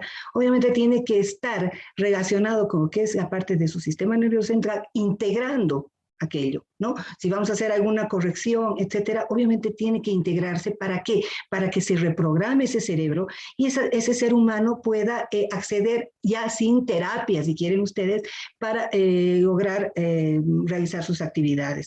Entonces, esto hablamos cuerpo, cerebro, mente como una unidad menor, y un aspecto muy importante que es el medio ambiente, que estará dando, junto con los anteriores, lo que será la unidad mayor. O sea, todo lo que tiene que ver, lo que lo rodea, su medio ambiente en el que está desenvolviéndose esta persona, ¿ve? Y acá tenemos, obviamente, todo está dado a nivel de lo que es sistema nervioso central, ¿ya? Y obviamente los órganos de los sentidos y su relación neuronal con todo aquello. Bien, entonces, ¿qué es lo que tenemos acá? Esta es una niña que obviamente todos tenemos una postura, y hablando de lo que es postura, porque ese es el tema que me han asignado, ya tiene pequeños movimientos, ¿no? Para poder tener el cuerpo en una posición vertical, digamos, tiene que estar apto ya para acceder, digamos, y poder estar en equilibrio con un ambiente externo. O sea, el ser humano tiene un ambiente interno constituido de lo que son músculos, ligamentos, tendones, etcétera, sentimientos, emociones. Hablamos de una globalidad. ¿ya? Y un ambiente externo que viene a ser todo lo que viene de afuera, lo que es el medio ambiente, todo lo que es la gravedad, etcétera, ¿no? Entonces tiene que haber un equilibrio entre un ambiente interno y un ambiente externo que presenta este ser humano, ¿ya? Y vamos a tomar en cuenta que se debe tener en cuenta, dice, la actitud de ajustar y corregir cualquier desviación de la vertical en el espacio. Si tenemos una postura buena, relativamente buena, ya, obviamente tenemos mucho ganado, porque no solamente viene esto de ajustar esta vertical en el espacio, no solamente viene a nivel corporal, también viene a nivel sensorial y también a nivel cognitivo y también emocional, obviamente, ¿no? La función de los sensores que contribuyen a la posición vertical del hombre, ¿no? La vista, el tacto, la propiocepción, etcétera, ¿no? Toda parte de equilibrio, un sistema vestibular, todo eso viene asociado a la que es la postura. La postura es un estado de todas las posiciones combinadas, dice, de las articulaciones del cuerpo. Esto dice un autor que es Kendall, y este otro que habla de un cuerpo localizado y cuerpo identificado, que es Paillat, que ya habla desde un componente también psicomotor, tomando en cuenta toda la parte emocional, emotiva, sentimientos, etcétera, ¿no? El conocimiento del propio cuerpo, ¿ya? El conocimiento objetivo y subjetivo del propio cuerpo, lo que llamamos imagen corporal, esquema corporal y concepto corporal, donde nosotros los kinesiólogos vamos a trabajar sobre esto, ¿no? Bien, según este señor Kendall, la postura correcta es la salud, dice, y según Sanichelli, es el resultado del conjunto de reflejos neuromusculares, mientras que Bricot habla y describe un sistema que consta de múltiples entradas para luchar contra la gravedad. Entonces, si hablamos de prevenir, tratar, qué sé yo, una postura o varias posturas de estas personas, de estos pacientes, obviamente tendremos que estar hablando seriamente de las múltiples entradas que tenemos, ¿ya? Que van a llegar como esa información para lograr el objetivo que estamos planteando. O sea, realmente el ser humano es una globalidad, un todo. Bien, entonces, un poco me he tomado la libertad de dar una miradita, digamos, para los papis, mamis que nos están escuchando, o la gente que de repente está a cargo de niños pequeños, ya, hemos tratado de ser niño pequeño y adulto más un ratito, ¿ya? Entonces, hitos de lo que es la evolución normal del movimiento y las señales de alarma respecto a las malas posturas en el primer año de vida como punto de partida en lo que es la prevención de todo lo que nos viene como alteraciones posturales posteriores y que vendrán también asociadas a lo que son alteraciones de lo que es el aprendizaje escolar, ¿no es cierto? O sea, todo va junto, ¿ya? Entonces, vamos a ver acá que obviamente el ser humano está constituido, o sea, el desarrollo del ser humano viene desde dos componentes, desde la parte antropológica, ¿no? Un desarrollo filogenético que va a seguir la evolución de lo que es la especie y lo que es el boca abajo, por eso es importante poner al niño boca abajo, ¿ya? Desde que nace hasta que llega a la posición bípeda y la marcha, y un desarrollo ontogenético que viene a ser lo que es el desarrollo del ser humano propiamente dicho, que es lo que es el boca arriba, ¿ya? Por eso también es importante aclarar que no es bueno sentar a los niños antes de tiempo, porque ahí ya tenemos mayores problemas y saltamos todas las fases y las etapas de lo que es nuestro neurodesarrollo, provocando posteriormente alteraciones tanto en lo que va a ser el aprendizaje escolar, como también provocando alteraciones de tipo postural, y más aún en personas con algún tipo de discapacidad, ¿sí? Bien. Bien, tomemos en cuenta aquí que advertir que si el movimiento del lactante evoluciona o no con normalidad.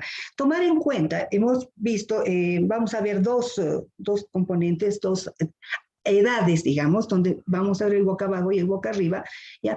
Donde tenemos la posición boca abajo del lactante al final del tercer mes y cuarto mes, que más o menos te muestra estas características, donde tenemos apoyo de la pelvis, apoyo de los codos, las manos abiertas y la cabeza completamente ya erguida. Si fallara en alguna de estas situaciones, por favor, tomen en cuenta y llamada de atención para poder prevenir ante lo que nos está viniendo, ¿De acuerdo?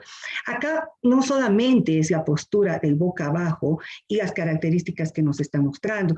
Acá tenemos también grandes componentes, por ejemplo, las reacciones de enderezamiento laberíntica sobre la cabeza, tomar en cuenta lo que es la cabeza vertical, la boca horizontal y lo que viene a nivel de lo que es el componente visual, que nos va a favorecer en todo lo que va a ser uno de los captores importantes en lo que es la posturología clínica.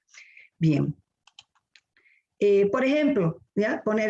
Fijarse del niño, si el niño apoya la cabeza de ambos lados, si tiene la capacidad de girar de un lado y girar hacia el otro lado, y ver si tenemos esta imagen, por ejemplo, donde tenemos aplanada la parte trasera, digamos derecha, en este caso de la cabeza, por una lesión posicional, una plagiocefalia, que nos va a traer problemas posturales posteriores, ¿ya? Y más aún si tenemos asociado alguna otra patología en cuestión. Bien, otro aspecto importante tomar en cuenta, ¿ya? Igual en el boca abajo, a partir del tercer mes, ya una línea que debe seguir la parte posterior del occipital, ¿ya? Que va directo hasta la línea interglútea, dividiendo al cuerpo de este niño en dos mitades simétricas. ¿Ya? No como vemos acá, que tenemos un tronco desviado y completamente asimétrico. Esto nos está dando una llamada de atención y ver qué es lo que se puede hacer, ¿ya? Entonces, es importante esta valoración que tendrían que realizar las mamás, los papás o el personal que estaría a cargo del pequeño en casa, ¿no? Para tomar medidas posteriores. Bien, otro aspecto que vamos a ver y que obviamente importante, los pliegues simétricos a nivel de los glúteos y fijarse si están asimétricos para tomar en cuenta si es un problema de cadera por simplemente una displasia de cadera o viene asociada una displasia de cadera a alguna alteración de tipo neurológica, digamos una parálisis cerebral infantil, ¿no? Obviamente, pero estos son puntos y llamadas de atención para poder tomar en cuenta qué se puede hacer.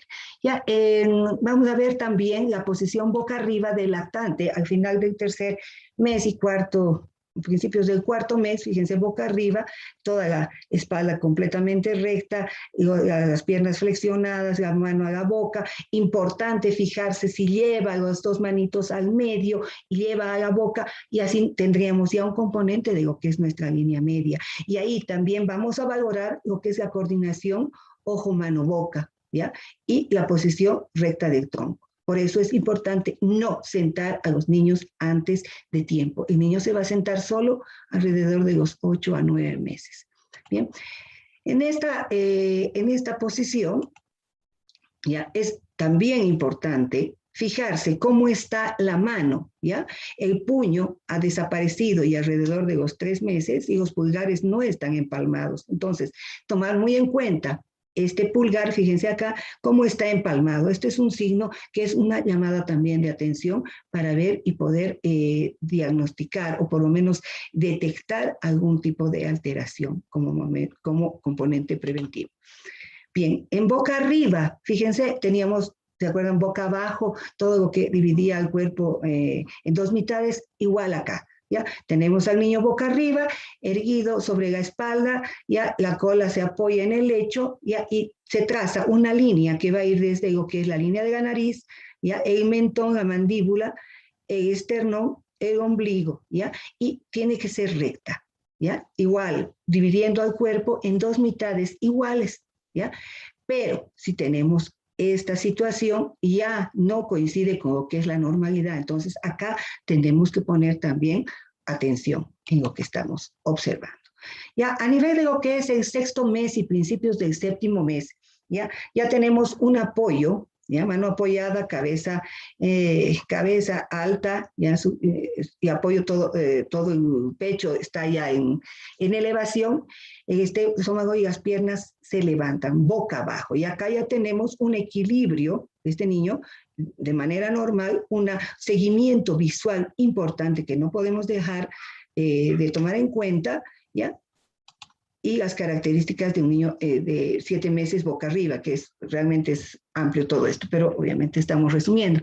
Ya en boca abajo, ya alrededor de los 7 meses aproximadamente, ya el niño agarra los pies y los lleva a la boca. ¿ya? Si esta situación no se da o se está atrasando, hay que tomar también en cuenta qué es lo que está sucediendo, porque aquí ya veamos una coordinación ojo, mano, pie y boca, ¿no?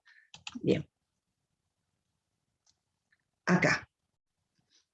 Acá también valorar un poquito al levantar al pequeño, qué es lo que pasa en un componente de flexión del cuerpo. Si la cabeza cae atrás, no es normal, ¿ya? Eso no podemos tampoco permitirlo y tenemos que detectarlo. Son hitos para poder prevenir, ¿ya? Alteraciones posteriores en nuestros niños. Y en el boca abajo, como ven ustedes acá, ya entre 9 y 10 meses ya tenemos un movimiento de balanceo sobre las manos y las rodillas, ya preparándonos a lo que va a ser el gateo. ¿Qué es lo que sucede acá? Fíjense, ya en la postura sedente tenemos todo lo que va a corresponder a una cabeza vertical y una boca horizontal, ¿ya? Y el niño, gateando el niño, descubre el asiento longitudinal que ahora se puede sentar solo. Y esto se da alrededor de los 8 meses, vuelvo a repetir. La forma de levantarse también es importante ver cómo lo hace, ¿no? Tiene que llegar a poner, digamos, una pierna primero, después la otra y enderezarse con, apoyándose con las manos, jalar un poquito, ¿no es cierto? Como lo hacen normalmente los niños. ¿Qué es lo que sucede si podemos ver que el niño arrastra los pies para ponerse de pie? Ya es una también llamada de atención, una alerta, ¿ya? No es normal. Son aspectos importantes para poder entrar a lo que vamos a ver en un ratito. Otro aspecto importante, el niño que no llega a la posición de cuclillas, ya carece de la movilidad en las piernas que necesita para poder llegar a la caminada, ¿no? a la marcha. ¿Ya? Entonces, importante que nuestro niño tiene que ponerse en posición de cuclillas para prepararse a lo que va a ser la vertical posteriormente. ¿Ya? Esto obviamente como antecedente en lo que es la parte del desarrollo normal del niño, ¿no? Que no podemos olvidar. De la posición de la vertical, ¿ya?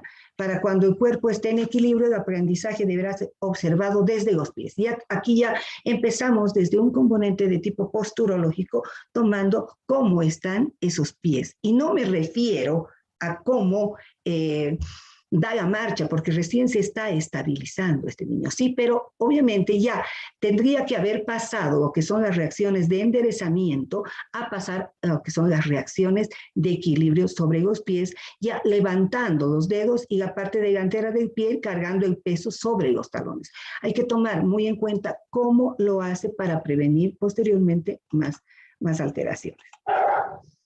Bien, otro aspecto importante que está muy inmerso en lo que es la posturología clínica son los reflejos arcaicos, los reflejos primitivos que todos los conocemos, ¿ya? Que obviamente esos se dan ya en una primera etapa del desarrollo del niño y que estos deben convertirse, integrarse en lo que son las reacciones o reflejos posturales, que en muchos casos, como en casos de parálisis cerebrales, digamos, estos reflejos no son inhibidos, ¿ya? Y se mantienen, trayendo obviamente problemas a nivel de tono, etcétera, ¿no? Pero estos mismos reflejos, y no yendo a problemas neurológicos propiamente dicho, no se integran, ¿ya? Y obviamente estos nos traen como alteraciones en lo que va a ser problemas de aprendizaje y problemas de tipo postural, ¿ya? Y obviamente a nivel kinésico y a nivel fisioterapéutico, estos reflejos hay que no hacerlos desaparecer, sino simplemente integrarlos para que la persona siga con su desarrollo normal. Ya, hablar de reflejo primitivo realmente es amplio el tema. Entonces, vamos a tomar en cuenta varios componentes. Un componente que es a nivel podal, ya yendo desde lo que es un sistema tónico postural, un sistema a nivel de lo que es la posturología, que está relacionado con lo que son los 3 captores importantes. Ya tenemos más, pero vamos a hablar de lo que son los pies, lo que es la boca y lo que son los ojos. Ya, todos integrados a nivel de lo que es un sistema nervioso central. El captor podal dice fundamental en el sistema postural, Los pies pueden ser causativos, adaptativos o ambos. Intervienen siempre en cualquiera sea el desequilibrio postural. Muy importante fijarse cómo está pisando nuestro paciente. ¿Cómo lo hace? Si el problema viene de los pies hacia arriba o viene de otro captor que está arriba y que está influyendo en esa pisada y en esa marcha, ¿ya? Y ahí obviamente poder analizar qué es lo que está sucediendo y cómo podemos solucionarlo, ¿bien? Otro, de sustentación armonioso, formado lateralmente por dos estructuras normalmente simétricas que son los pies y es un captor propioceptor y exteroceptor. Obviamente, esto nos va a llevar una información del propio cuerpo y también de lo que viene de afuera, ¿no? Exteroceptor. Ya, el hombre de pie es un péndulo invertido que se equilibra sobre un triángulo realmente, ¿no?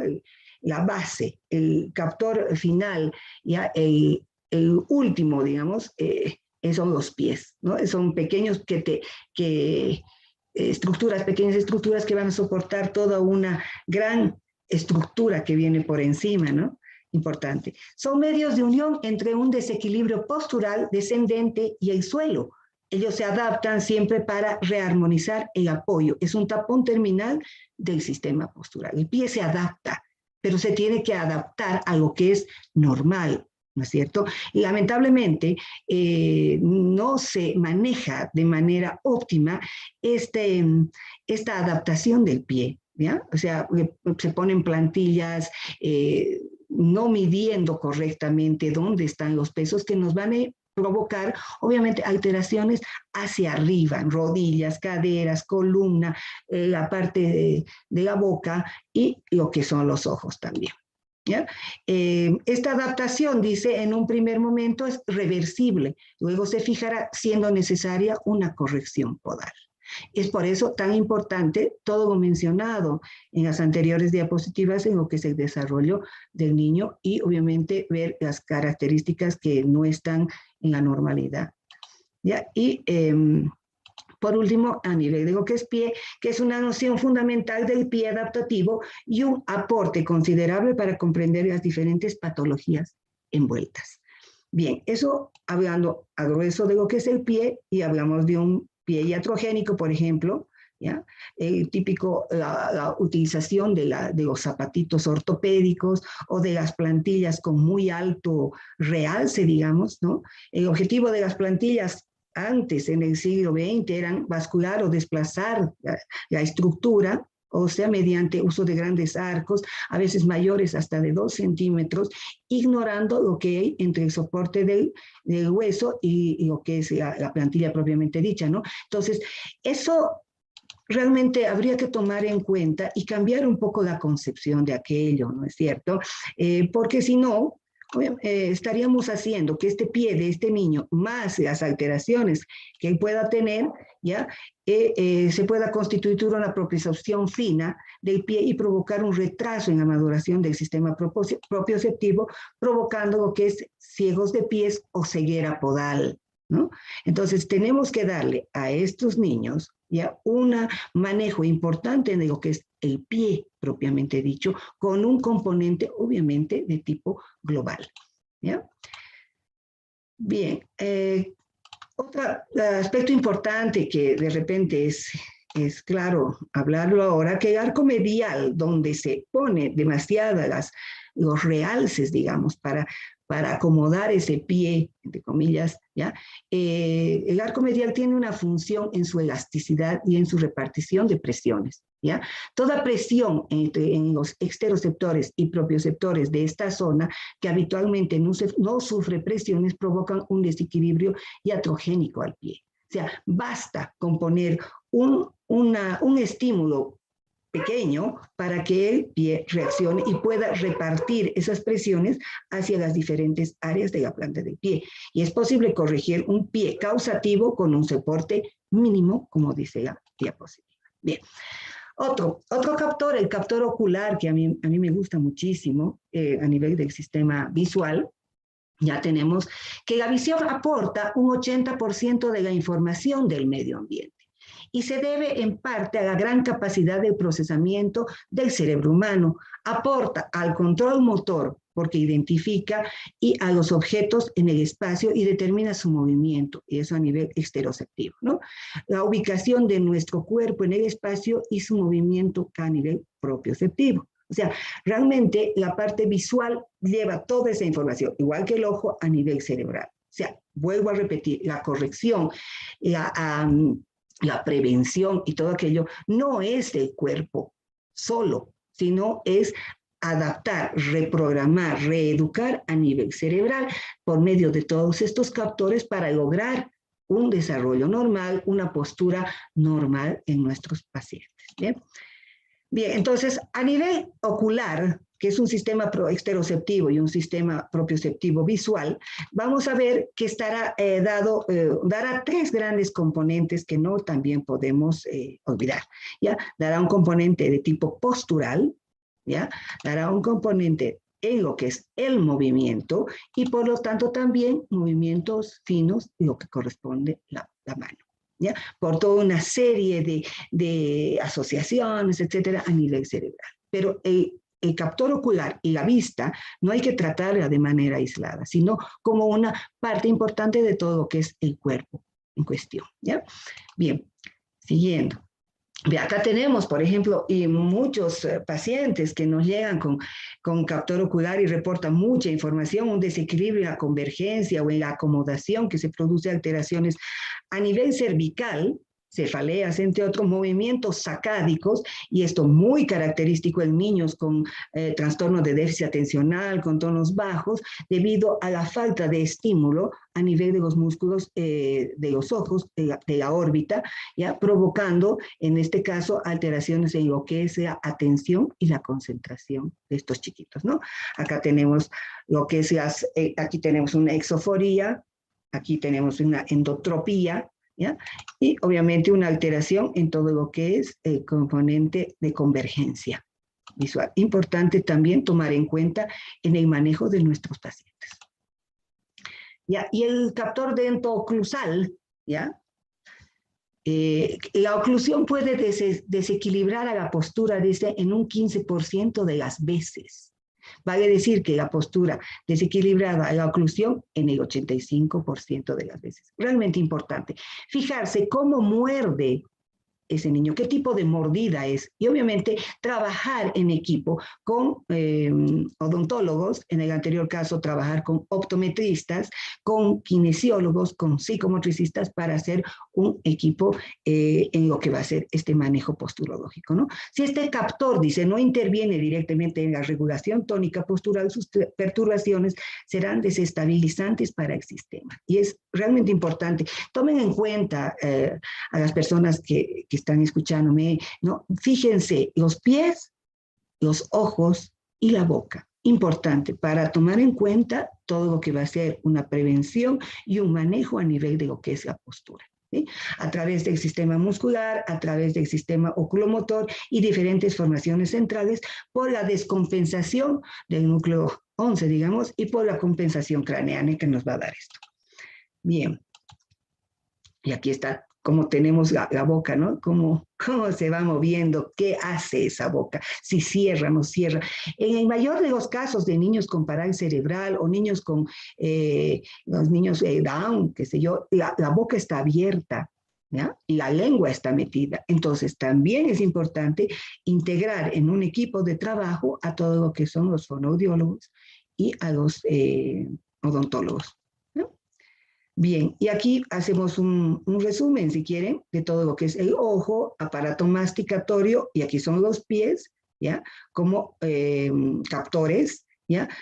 A nivel de lo que son centros superiores, interviene oído interno, lo que son la mano y la cintura escapular, la cintura pélvica, como tapones, ¿ya?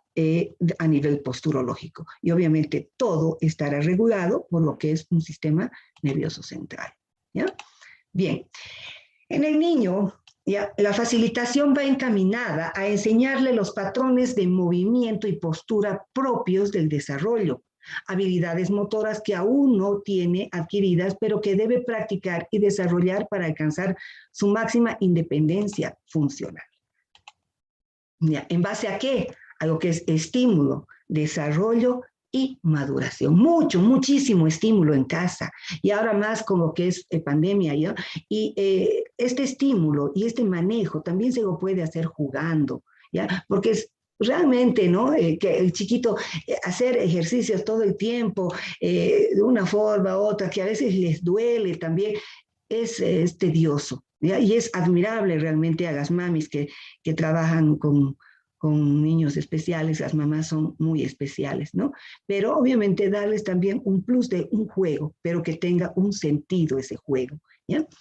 Bien, entonces, otro aspecto importante en el que te debemos manejar todos es la teoría neurocognitiva y es de gran importancia para activar los procesos cognitivos y recuperar el movimiento. O sea, el movimiento, por lo tanto, nosotros kinesiólogas hablamos siempre de lo que es el movimiento, ¿ya?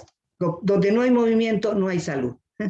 Bien, el movimiento estará constituido ¿por qué? De una percepción. ¿Cómo percibe ese ser humano para llegar a hacer ese movimiento? La atención. Para tener atención, obviamente, hay que buscarle estrategias que sean innovadoras, que sean diferentes, estimular al niño, qué sé yo, algo que sea novedoso, ¿no es cierto? No aburrido, ¿ya? Otro aspecto es la memoria, trabajar con la memoria, y lo que es el lenguaje. La imagen motora, todo lo que corresponde a la imagen corporal, esquema corporal, conciencia corporal, como hemos dicho, y lo que es el razonamiento. O sea, todo esto es un componente de la teoría neurocognitiva que va a favorecer lo que va a ser el movimiento. Y hemos dicho que la postura no es estática, la postura siempre tiene pequeños movimientos. La estática pura no existe, el cuerpo siempre tiene movimientos. Y eso obviamente a nivel de tipo cognitivo para que nuestros pequeños o nuestros pacientes adultos, etcétera, puedan, ¿ya?, lograr aprender y reprogramar su posición y sus movimientos desde un componente de tipo cognitivo y de aprendizaje, ¿ya? Todo hacia dónde dirigido a lo que es mi sistema nervioso central. Bien, bien, entonces se trabaja desde una perspectiva global del paciente, puesto que la lesión no solo afecta a la postura y al movimiento, sino también a la organización de los diferentes sistemas sensoriales, viéndose comprometidas todas las actividades de la vida diaria. En este sentido, ¿ya?, la rehabilitación en domicilio, ¿ya?, dada por las mamis o los kinesiólogos que enseñan a los papás, ¿ya?, no solo supone la facilidad y la comodidad para el paciente, sino un aliciente añadido de sacar partido para poder emplear objetos y actividades cotidianas, así como para asesorar e involucrar a la familia y o al cuidador, ¿ya?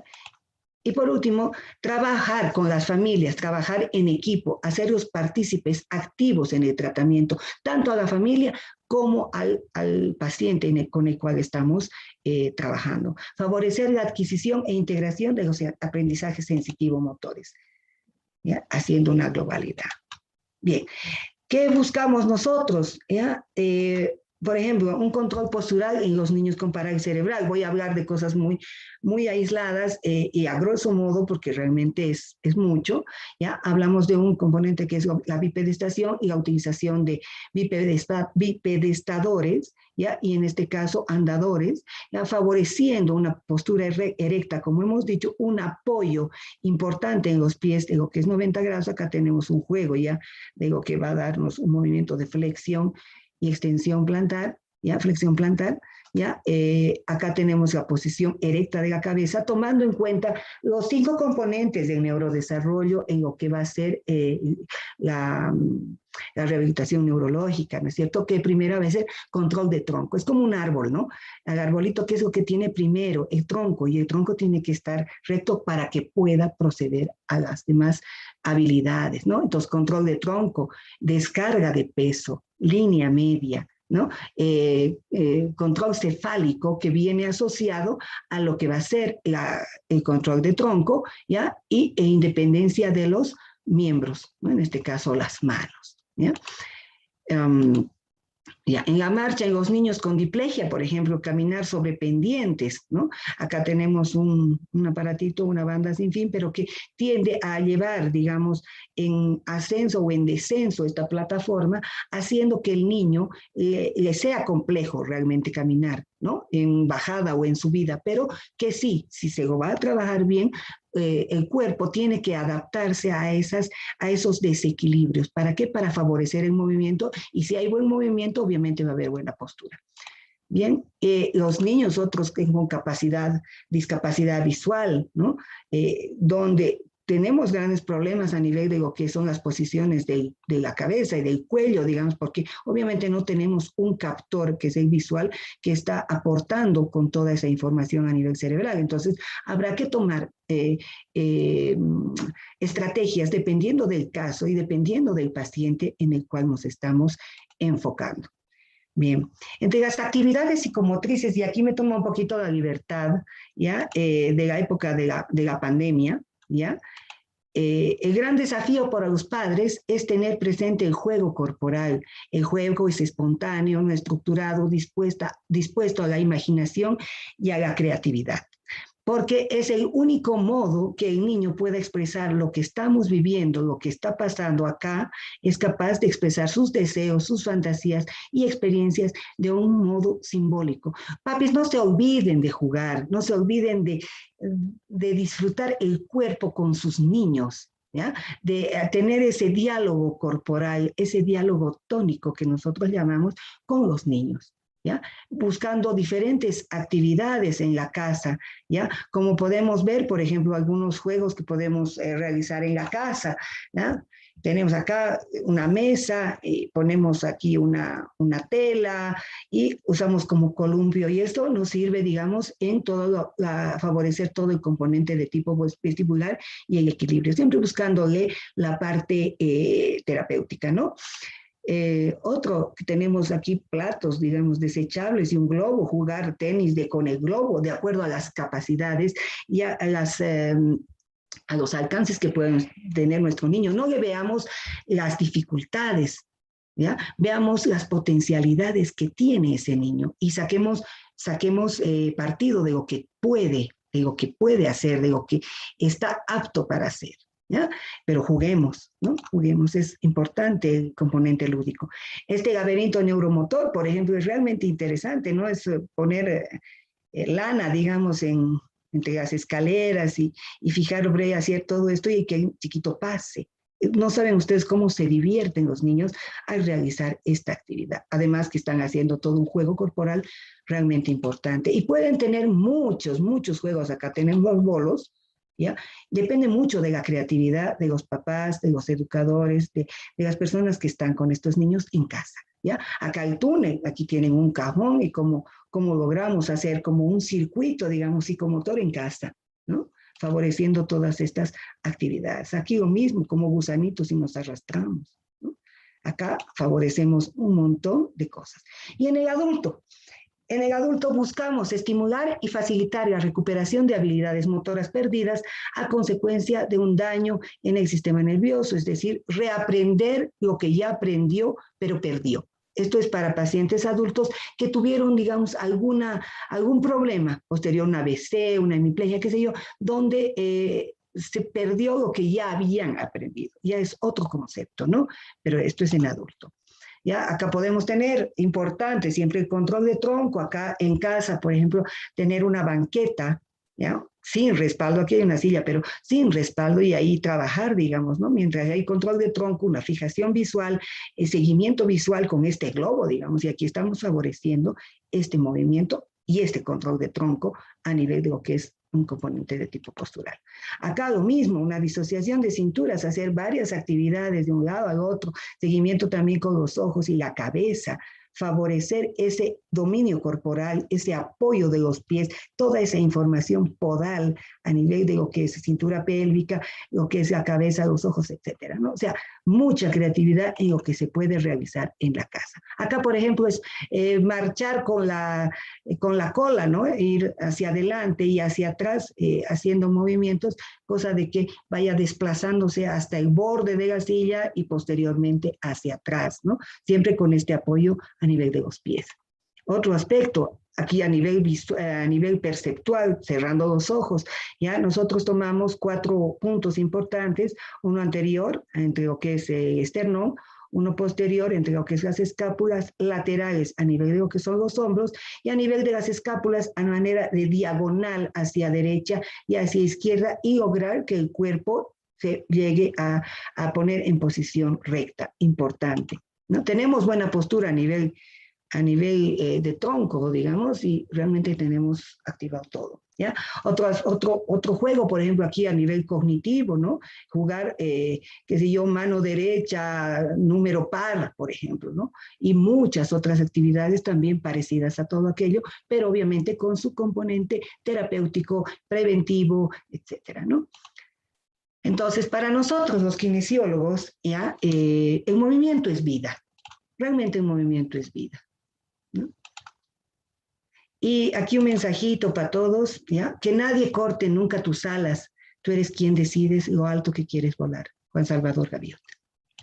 Y bueno, muchísimas gracias. Creo que no me he excedido mucho. Gracias, doctora Verónica. De verdad que gracias a todos los ponentes. Muy bueno el tema de actualidad, de verdad. Y tema que podemos recobrar también para aquellos que lo vienen olvidando y que los mismos gobiernos también tienen que trabajar desde sus políticas públicas para propender y buscarles un bienestar a estos personas que son también seres humanos y que son muy queridos también por todos nosotros. En el en el canal de YouTube, hay unas preguntas bastante interesantes que me gustaría colocarlas a consideración de los ponentes, doctora Carmen, doctora Verónica, doctor Gonzalo. Yo creo que pueden habilitar sus cámaras. Aquí la doctora Isabel de Guatemala dice, excelente tema, dice, los trabajadores con discapacidades deberían tener un horario más corto. ¿Quién la responde?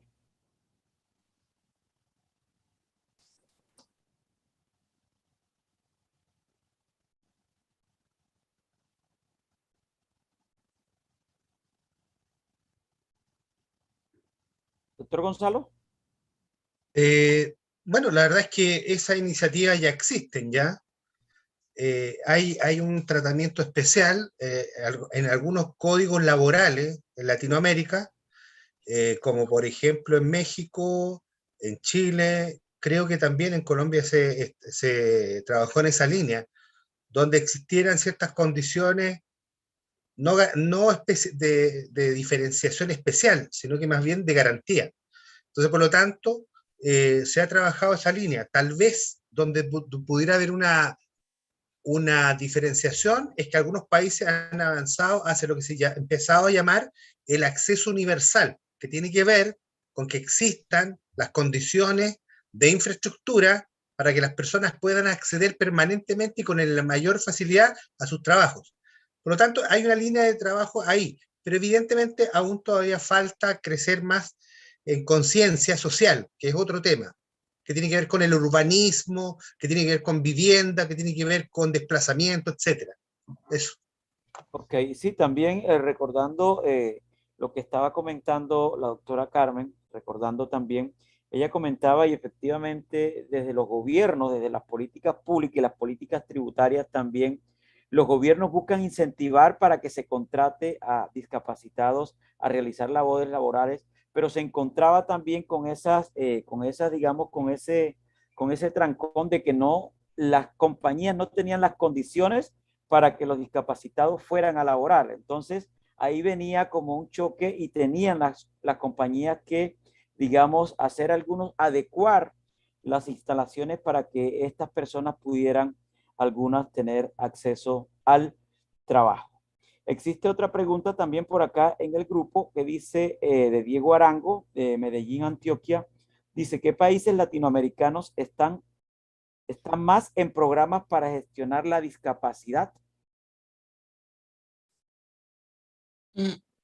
Bueno, yo puedo responder desde el punto de vista de Olimpiadas Especiales. Olimpiadas Especiales también está, obviamente, a nivel Latinoamérica. Está en Argentina, está en Brasil, está en Colombia, en Cuba, en Ecuador, en México, en Puerto Rico, en República Dominicana. Entonces sí está en esos lugares. Algo que quería decir también antes era, muchas personas regulares no sabemos cómo tratar a una persona con discapacidad. Entonces, eso nos problematiza cuando tenemos que tener a una persona dentro de un trabajo, por ejemplo. Atender como médico, atender como odontólogo, entonces, o como profesor. Entonces, renuentes, los profesionales decimos, mejor no me meto en eso porque no sé. Y es complicado a veces pedir ayuda, ¿no es cierto? Es que no sé cómo hacer las cosas. Entonces, más bien deberíamos sensibilizar a la población para ver cómo tiene que actuar. O sea, ¿no ve? O sea, no es nomás poner a una persona con discapacidad ahí, como bien lo dijo Gonzalo, hay que tener parámetros, hay que darle las herramientas adecuadas, hay que ver el grado de que tiene el de, no sé, de discapacidad o qué tipo de trabajo podría ser en realidad, ¿no? Entonces sí se puede. Gracias, doctora Carmen. Una pregunta desde Santiago de Chile.